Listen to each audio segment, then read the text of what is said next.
No Hora de Agir de hoje nós vamos conversar sobre como combater a fome. Este que é o ODS 2, o Objetivo de Desenvolvimento Sustentável das Nações Unidas, num mundo onde mais de 700 milhões de pessoas enfrentam a fome e onde a cada 5 segundos uma criança perde a vida devido à falta de alimento. É este mesmo mundo que, paradoxalmente, tem como desperdício alimentar mais de 1/3 dos alimentos. No planeta não há falta de comida, o que há é falta de justiça. E a fome não é apenas a falta de pão, é também a falta de oportunidade, dignidade e, já agora, de empatia. Nós hoje vamos olhar para este que é um dos rostos mais duros da humanidade e vamos olhar de frente em mais um Hora de Agir.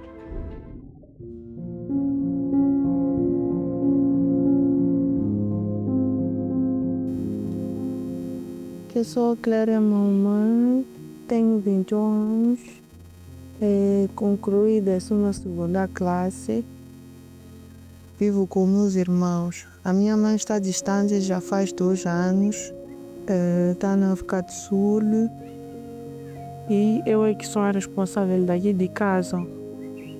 Vivo com o meu irmão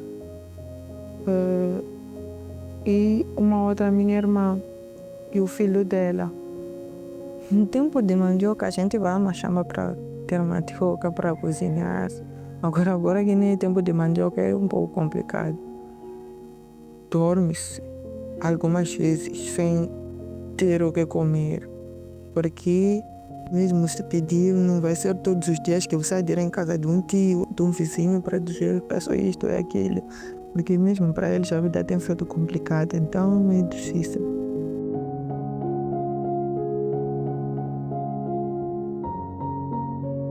Imina lina zajauga, zajashimbuzu. Senzo shantseka kutila kuri marima mukavana vansi nyika swakudya. Ndzi khale exikolweni layi hi xibakela. Lakwini ndzi nga banga nchumu. Ku hikokwalaho ku va ndzi za ku kuma ndzi kombela ka vanhu va ndzi celeka ndzi ya rima. Ngiseka ngopfu hi yindlu ku ndzo pfuteriwa se ndzi nga va leswaku ni swakudya swo ka u nga swi kuma kwini a ndzi nga rimi. Ni swakudya loko a swi kumeka ndza kumela swi lava ni yo yindlu.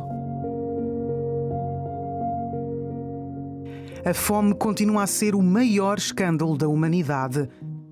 Hoje, 828 milhões de pessoas em todo o mundo vivem em situação de fome crónica. Isso significa que 1 em cada 10 pessoas não tem o suficiente para comer e quase 3 mil milhões não conseguem pagar por uma alimentação saudável. Todos os anos, a subnutrição está associada à morte de 9 milhões de pessoas e 45% das mortes infantis estão ligadas à má nutrição. O Programa Alimentar Mundial alerta: 345 milhões de pessoas enfrentam níveis severos de insegurança alimentar, o dobro do que havia há apenas 4 anos. Nos países mais vulneráveis, como o Sudão, o Iêmen, o Afeganistão e a Somália, há uma criança desnutrida a cada 5 segundos. A crise climática agrava o problema. Secas, inundações e guerras estão a destruir campos e colheitas, empurrando milhões para a fome extrema. E atrás de cada número há um rosto. Uma mãe que abdica da própria refeição, uma criança que vai à escola sem comer, uma família que perdeu tudo. A fome não é apenas um problema distante, é uma urgência global e está a crescer. A Santa Casa da Misericórdia de Lisboa continua a garantir o apoio às pessoas com vulnerabilidade alimentar. Programas como o Cartão Solidário, em parceria com a Segurança Social, e também a antiga Sopa dos Pobres, onde continua a ser garantida por dia mais de 400 refeições quentes a pessoas que dela precisam. É um trabalho silencioso, mas continua a fazer todos os dias a diferença. O Centro de Apoio Social dos Anjos é uma resposta que está integrada no organograma da emergência social. Portanto, tendencialmente respondemos a situações de maior limite e, portanto, de pessoas mais desfavorecidas, em situação de sem-abrigo, mas é um facto que esta resposta é uma realidade também para pessoas que acabam por ter um quarto, uma habitação, habitações essas que possam não ter as condições para que as pessoas confeccionem as suas refeições dentro do seu espaço e, portanto, vem aqui a oportunidade de poderem ser garantidas essas necessidades. A tendência é constante e daí isso traduz cerca das 400 refeições que servimos diariamente durante os 7 dias da semana. O Centro de Apoio Social dos Anjos, além de fornecer, sim, este número de refeições às pessoas, nós naturalmente procuramos junto dos nossos beneficiários, sempre pela via do emprego ou da formação, mas de caminhos que permitam às pessoas ter outros meios de subsistência e que possam sair de uma situação tão vulnerável quanto esta que é aqui vivenciada no Centro de Apoio Social dos Anjos.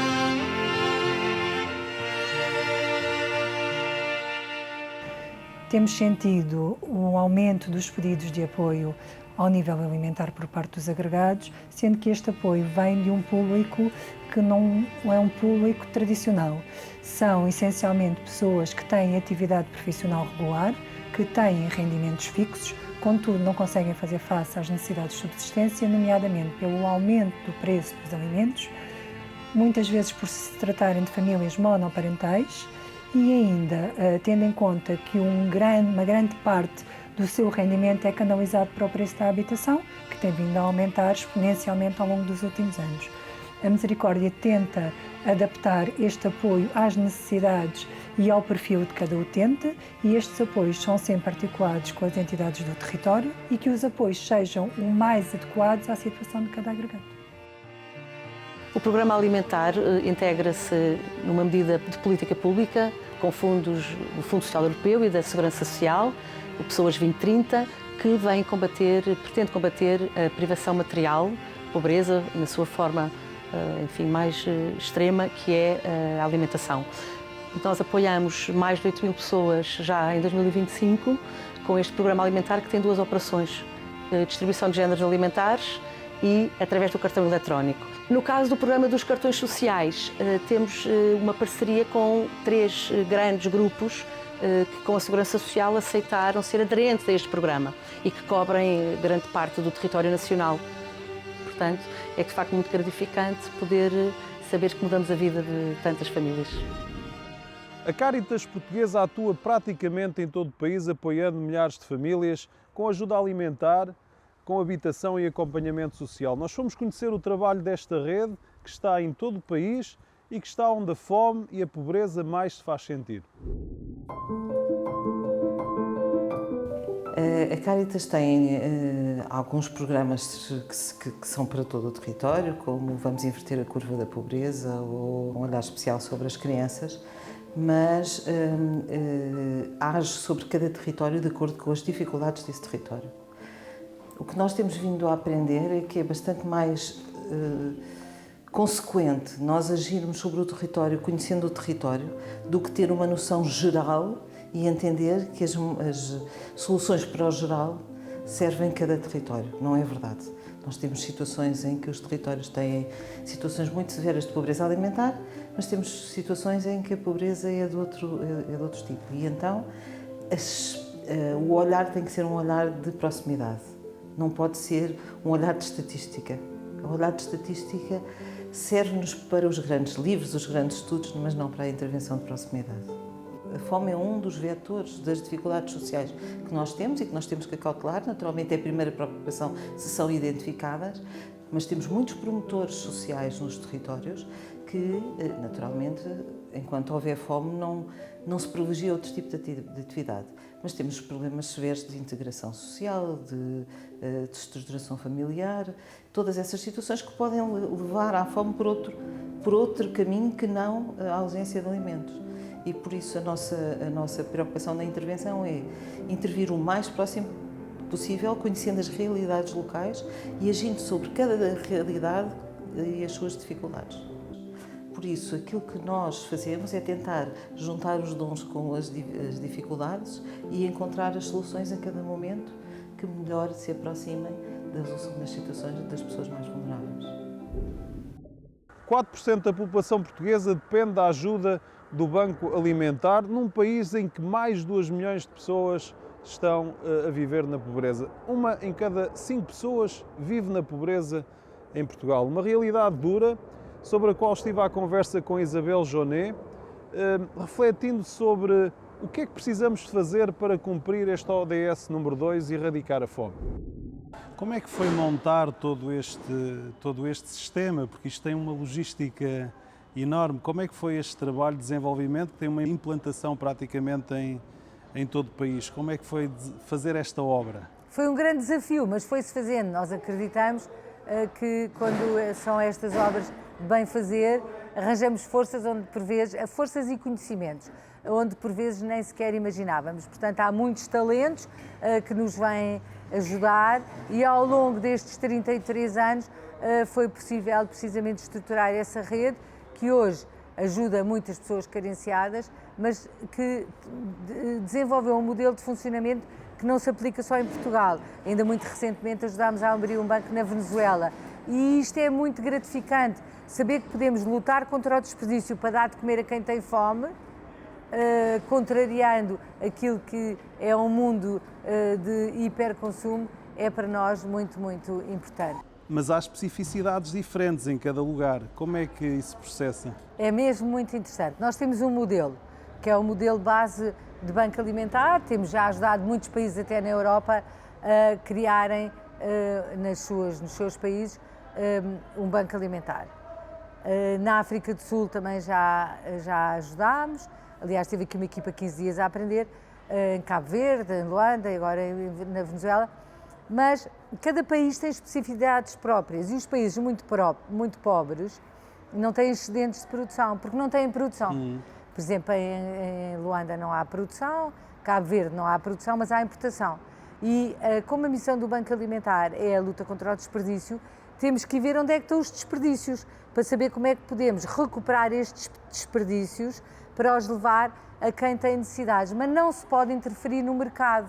E, portanto, quando fui a Luanda a ajudar a abrir o Banco Alimentar, era muito, muito importante que nós não tiréssemos o pão da boca das mulheres que vendem produtos que compram a um preço baixo e que vendem a um preço também baixo, mas com o diferencial alimentam a família. E a fruta, portanto, não poder... as pessoas que vendem fruta na rua. Tudo no meio da rua. E, portanto, nós não podemos interferir no mercado. Então, o que é que fizemos?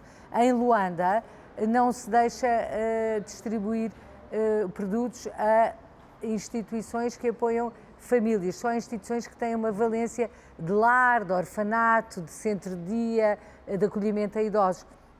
Então aí o que é que fazemos? Estamos a aliviar as famílias, por vezes, de uma mensalidade que não têm capacidade para pagar, ou a ajudar as instituições que acolhem os órfãos, e são muitos, que não têm para onde ir. Portanto, há especificidades próprias. Mas nós aqui temos muitas vezes, naquele que é o norte global, esse desperdício do produto que nós compramos a mais e depois perde a validade. Ou o dono do restaurante que nos coloca mais comida na travessa para o cliente ser satisfeito. Mas no sul global nós temos outro tipo de desafio. E lá a fome também existe e os desafios são diferentes. Como é que olha para esse problema nos países emergentes, os países menos desenvolvidos, onde este problema existe muito ainda? A fome existe mais, digamos que generalizada nos países mais pobres, porque por vezes não há lugar para todas as pessoas poderem trabalhar e ter a sua remuneração. Nos países mais ricos, mais ocidentais, digamos assim, há bolsas de pobreza e há muitas vezes apoios do Estado para apoiar, combater ou minorar essas bolsas de pobreza. Claro que depois há sempre casos que nos escapam e há a pobreza envergonhada, mas há também as famílias que trabalham e que não ganham o suficiente. É muito angustiante ir a um país e ver um bairro, como eu fui, por exemplo, em Luanda, com 800 mil pessoas e mais de metade não tinham o que comer todos os dias. Isso é muito impressionante, sobretudo ver crianças, ver bebés que... malnutridos que depois têm um futuro que não é esperançoso. E, portanto, penso que, sobretudo, nos países mais pobres, a questão do futuro e da falta de esperança de que vá alguma coisa mudar, porque há constrangimentos ligados à insegurança, à guerra, à doença, há muitas morbilidades ligadas à própria situação de fracos rendimentos, e isso é muito, muito preocupante, e é tudo isso que nos obriga a ir mais longe. E é por isso tudo que nós temos alimento para levar alimento à mesa dos outros e contrariar um hiperconsumo que existe no mundo. Eu não resisto a fazer-lhe esta pergunta porque tenho a Isabel Joné aqui, que foi voluntária com 12 anos. Como é que o voluntariado pode fazer bem aos nossos jovens? O voluntariado é muito, muito importante desde pequeno, porque nos faz tomar consciência de que há um mundo para além das nossas casas. Quanto mais pequeninos somos e podemos ser desinstalados de uma zona de conforto e ter uma vista mais larga, melhor ficamos. E como é que a desinstalaram assim? Conte-nos lá. Não, os meus pais achavam que as férias de verão eram muito longas e 3 vezes por semana íamos trabalhar como voluntários para o Hospital de Santana, na Parede, a entreter crianças. Eu, desde então, fiz sempre um trabalho voluntário. Desde os 12 anos, continuo hoje a ser voluntária aqui no Banco Alimentar. E cuidar do bem comum que é de todos. Saber como podemos fazê-lo. Dá-nos o Banco Alimentar, é um veículo transportador de oportunidades. Foi também por isso que lançámos a Bolsa do Voluntariado, que é hoje o maior site português de voluntariado, onde quem quer ser voluntário só tem que ir à internet e, como dizemos, para dar uma mão basta mexer um dedo, porque só se tem que ir procurar uma oportunidade ao pé da nossa casa. Isabel Joné, obrigado por esta conversa, obrigado por ter estado no Hora de Agir. Muito obrigada. A fome é um dos rostos mais duros da humanidade, mas é também aquele que mais rapidamente nós podemos mudar. Basta haver justiça, vontade, basta haver empatia, porque no planeta há alimento para todos. O que falta não é comida, é consciência. A imagem bíblica lembra-nos as aves do céu, que não semeiam nem colhem, ainda assim o Pai as alimenta. Se até as aves encontram sustento, como podemos aceitar que milhões de pessoas vivam ainda sem o pão de cada dia? Um pão que sobra em muitos lugares, mas que falta noutros. Há algo profundamente errado nisso. Ninguém morre nem de frio nem de fome. As pessoas morrem é de abandono. E na era em que descobrimos a energia para a civilização industrial, em que conseguimos ir à Lua, em que em menos de um ano fizemos uma vacina e em que chegámos à inteligência artificial, talvez o maior passo que a humanidade possa dar agora seja apenas o de cuidar. O de cuidar, dando de comer a quem tem fome e de beber a quem tem sede. Talvez essa seja a mais importante hora de agir neste que é o ODS 2, erradicar a fome. Um abraço, amigo, e já sabe, nós temos encontro marcado na próxima semana. Até lá.